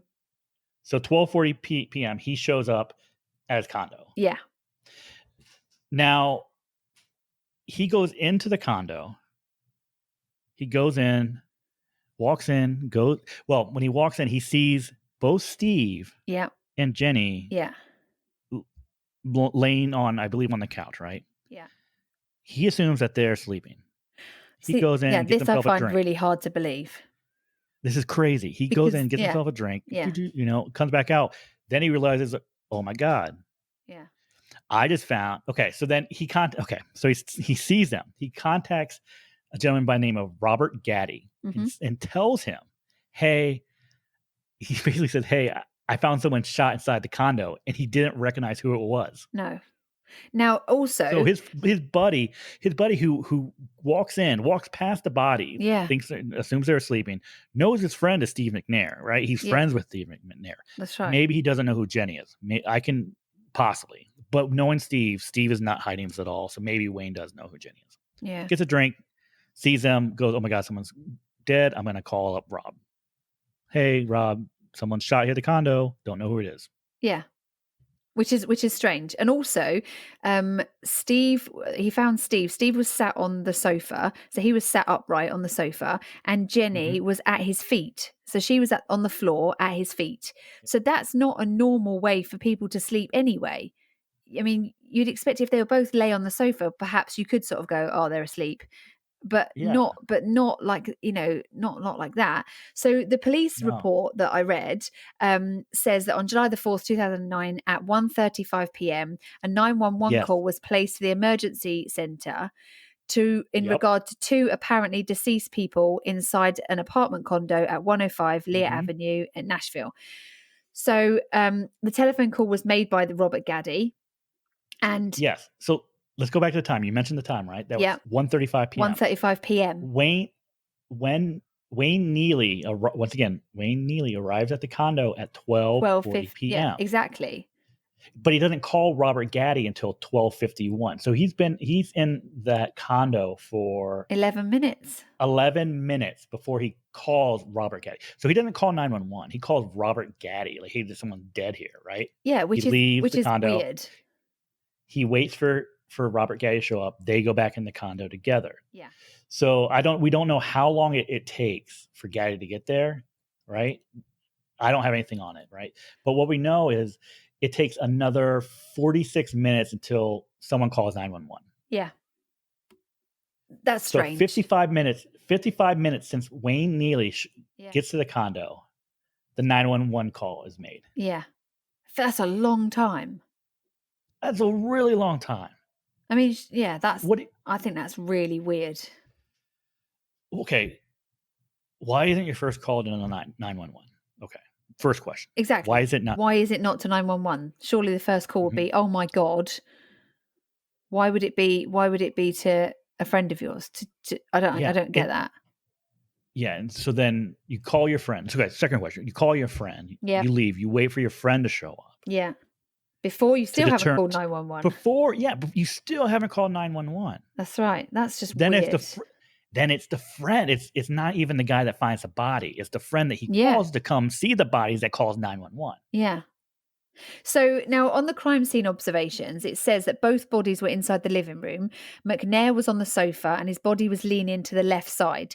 Jenny's body was on the floor near his feet, with her body in between the sofa and an ottoman. So it says that rigor mortis was set on both sides and lividity was consistent with the positions of each body. So they could see that the bodies hadn't been moved, because obviously the lividity had shown, so they could see that they hadn't been moved. So they basically had been dead for some time, because obviously that had all set, and rigor mortis was set on both bodies. So so it depends on the temperature and that sort of stuff as to how quick or how slow rigor mortis does actually set in. But so that they've been dead for some time. Now, McNair had a gunshot wound to his right temple, and there was another exit gunshot wound also to his right temple. He also had another gunshot wound in his left temple and two to his chest. Okay, let's go back back. Okay. Yeah. So he has, so 2 head wounds. Yeah. Right? And 2 chest wounds. One to the right side temple. Yeah. And one to the left. One to the left side temple. Yeah. And then he had 2 was shot twice in the body. In the chest, yeah. Now, the examiner does say that any one of these, just one of these injuries, would have killed him. Okay. Yeah. Oh, no, absolutely. So there was no need for 4. So, but here's the other crazy thing, right? Yeah. So only, from the examiner, only one of the shots was done closer than 3 feet away. Yeah. So 3 of them were done. 3 of them were done for at least 3 foot away, and only one was less than that. Is that right? That's the right way around. Yeah. Yeah. So I mean, I don't know which ones it is, but this is my assumption, right? My assumption is body. That's going to be farther than 3 feet away. Yeah. I'm guessing that's probably the first 2 shots. If I have no basis for this, yeah. But if I'm body, right? Next shot, temple. Yeah. But then you go to the other temple, and that's the one that's closer than 3 feet. Well, see, I looked at it as she, not looking at the sort of layout of the apartment, but I looked at it as she shot it. I thought that the first one would be left temple, then it would be body as she walked round, and then if she sat on the sofa next to him, which she did, and then she put the gun to her temple, that could be that the bullet went through her head and then through his. So that would be the last temple. So she could have gone temple first, walked in front of him, 2 shots, then sat down next to him, shot herself, which would have then possibly gone through his temple. That's the way I kind of saw it in my head. Because that would make sense that one is the 3 are far away, but then the last one would be the close one, because obviously she was right next to him. Interesting. So, I mean, there's no doubt in this that she did it. There's no doubt that she did it, despite what you can read on Reddit. I think people on Reddit seem to think that there's this place that celebrities seem to go when they fake their own deaths. So there's got to be 1,000 celebrities in this like fake island somewhere that are all living this life that's amazing. But it's quite obvious. Yeah. I mean, I read both the autopsy reports. Neither of them had alcohol in their system, which I thought was quite weird considering he had been out all night drinking, out all night with his buddies. So he had zero alcohol in his system from the night before. She had 0 alcohol in her system. They had no traces of any drugs, nothing. So they were completely clean, both of them. So there's nothing really that could explain her moment of madness. I think she'd just, she just had enough. I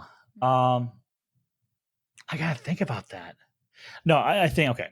I think the easiest answer is she did it, right? Yeah. And I think her shooting herself in the temple kind of shows that. But there's something about these Gilliam, her connection with Gilliam, that makes me wonder, right?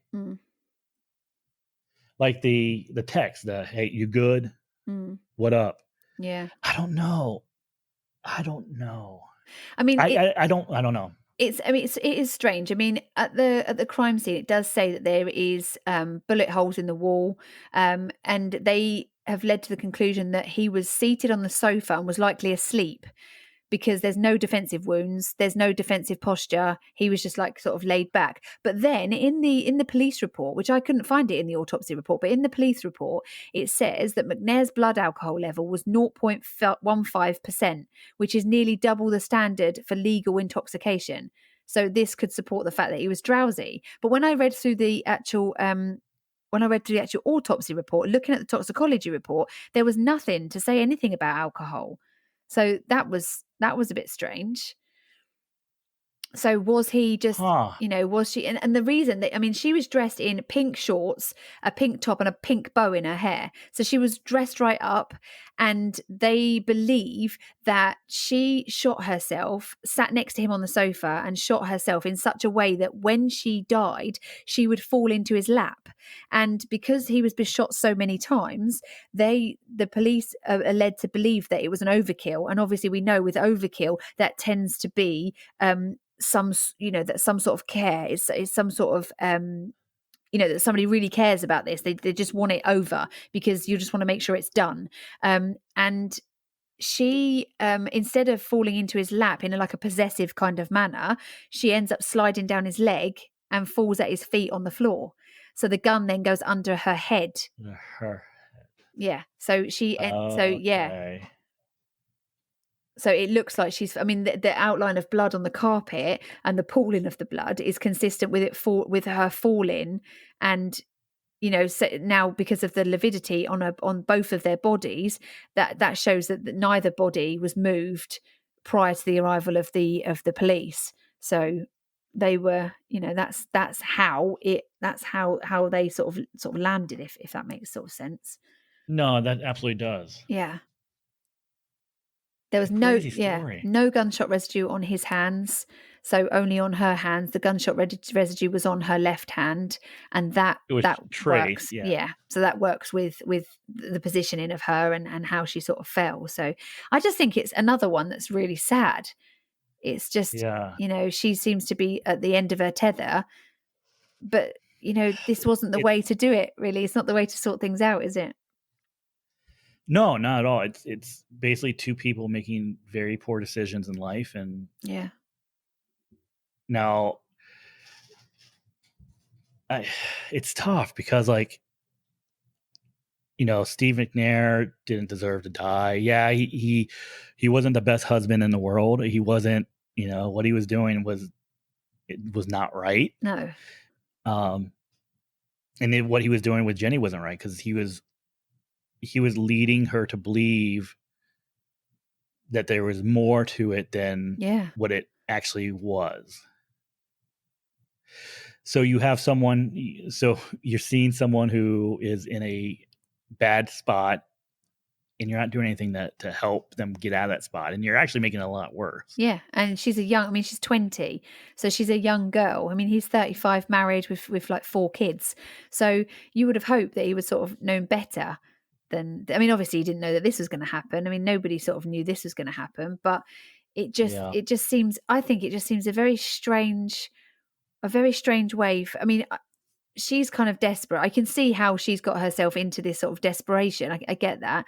But I just think it's a very strange thing I mean, he's messed her around all night this night. He's messed her around the whole night to keep saying that he's like looking after his kids. She's waiting for him there. She rings him. He texts her and says he's on his way. An hour later, he's still not back. And I think she's just sat in that apartment thinking, getting angrier and angrier and angrier. And then when he comes in, bam. It's insane, right? It really is. Yeah, it really is. But I don't think there's any conspiracy theory in this one. I don't think there's, like with when we did the wrestling, you could see how people you can see how they can look at that and go, oh yeah, but what if the ex-husband came in? What if this? What if that? But with this one, it looks to me like it's pretty, you can sort of follow her sort of downward spiral. And I'm sad that nobody else saw that. Nobody else kind of clocked onto the fact that she was getting more and more desperate.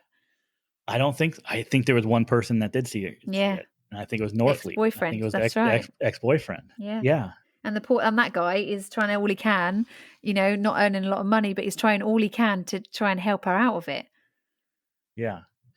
And unfortunately for him, he's one of the focuses of conspiracy theories, right? Yeah, so a lot of people think he was involved in it. Yeah.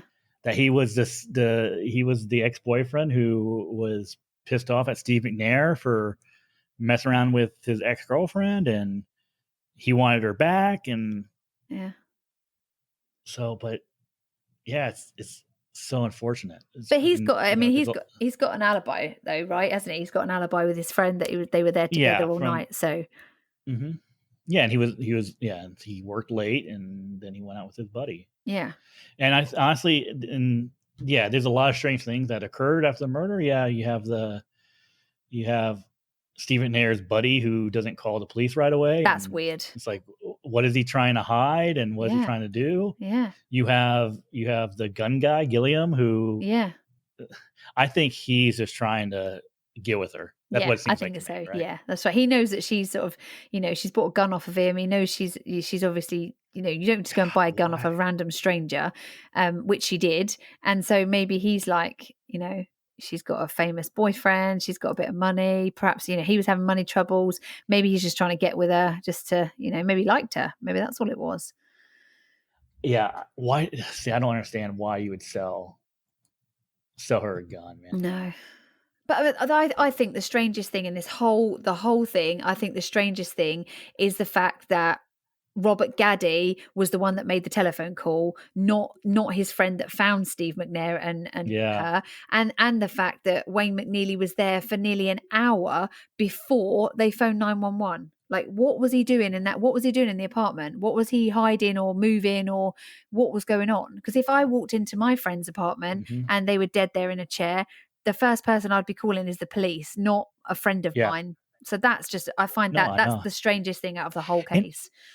And with him, then, the other strange thing was, like, after, Gaddy calls 911, Neely then calls, this doesn't make any sense. He calls a judge, one of his friends that he's known forever. Like, he's like, hey, calls Judge Casey Moreland to tell him about the bodies. And then, like, he calls him again, like, shortly after. And then, Moreland's like, hey, you need to go back. Because he had left the scene. You need to go back and you tell the officer everything. So it's like, what was going on with Neely that made him so, like, he freaked out? I understand finding bodies. Of course, out, of course you do. But for an hour? But it's like, yeah, I know. It's so strange, right? That, and obviously, like, strange. From the crime scene, it does say that there was a lot of blood. Obviously, there was, and so he walked right past exactly. How would you walk? Surely you'd be like, you'd go in and you'd look at them and you'd realize that there's a lot of blood. She's on the floor at his feet, in between his feet and an ottoman. So she's sort of squeezed in. It's a weird position to be in. Surely you double look at it to see what she was doing. Yeah, that's the thing too. He's like, oh, there must be asleep, but she was on the floor. Exactly. Oh, so frustrating. So when I read that and I see how long it takes for everything to happen and for him to not even call it 911, it makes me think, what is he hiding? Yeah. It might have been, was he hiding drugs? What was it? It was just something is off with that. Something's a bit really something's off. a bit strange, and that's the one thing out of all of this whole thing that I just think doesn't make sense. Everything else you can kind of see it in a timeline going. That's the one thing I just can't really explain. I just don't understand that, because he obviously didn't move either of them, because you can tell that from the position of the bodies. You can tell that they haven't been moved. But so what was he doing? What was he doing for an hour? Mm-hmm. It's just weird. So weird. We will never know unless he sort of comes out and does an interview and tells us exactly what he was doing for a full hour. Yeah. An hour's a long time, whatever. Which he's not going to do. So very strange, very, very strange case. Definitely. But another good one. I enjoyed this one. I enjoyed looking into this one. I knew about it. I remember when it happened, because of course it was 4th of July. Yeah. But I never knew, like, the details. Because it was like one of those, for me, it was one of those stories, like, you hear about it, like, oh my God, Steve McNair's dead. Yeah. And then you kind of forget about it. So going back and actually reading all the details was very, very interesting. Yeah. There's plenty out there for people to read and to, think. Oh, there's so much. So much stuff. I would say, hey, what do you think happened? But I think everyone's would be in agreement. Yeah. She killed him, then killed herself. Yeah. But if you have another idea, you have some other conspiracy theory, or you have you think Norfleet did it, or you think maybe Gaddy did it. I don't know. Yeah. Let us know. Let us know what you think. Or if you just agree with us that, it's just a double, I'm going to say double murder. That was last week. It was just a murder-suicide. Yeah. Simple but sad again. But if there's also anything that you think that we should cover, if there's any cases that are close to you or something that you've always been interested in, then just give us a shout on like Instagram or on Twitter or wherever you find us, and just let us know and we'll look into it. This one was an interesting one for me because I had absolutely no idea anything about this. So it was really interesting to look in and then get to this point and go, oh, hang on, this doesn't make sense, and spend like ages on this. What could you possibly be doing in an hour? Interesting, very interesting. Definitely. All right, everyone. Well, thanks for checking us out once again. Jerry, thanks for joining me once again. It kind of seems like this is going to be pretty much this is a spinoff now. So I think we might need to come up with our own name here soon. We should. That would be fun. We definitely should. There you go. If you have a suggestion for our spinoff name, let us know, and maybe we'll go with it.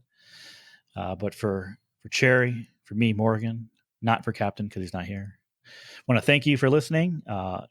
Make sure to tell friends, tell loved ones, tell your parents, tell your grandma, tell whoever to check us out. And give us 5 stars. Give us a 5-star review. That would be great. Give us 5 stars. 5. No less than 5 is going to be tolerated. So 5 only, or please. 6. Give us 6 stars. Give us 6 stars. Leave us a review, a nice review. Definitely. All right. So until next week, thank you again and be nice. Thanks for listening to Captain and Morgan. If you enjoyed the show, please subscribe and leave a 5-star review. You can follow Captain and Morgan on Instagram @TheCaptain&Morgan, or you can visit their website at captainandmorgan.com.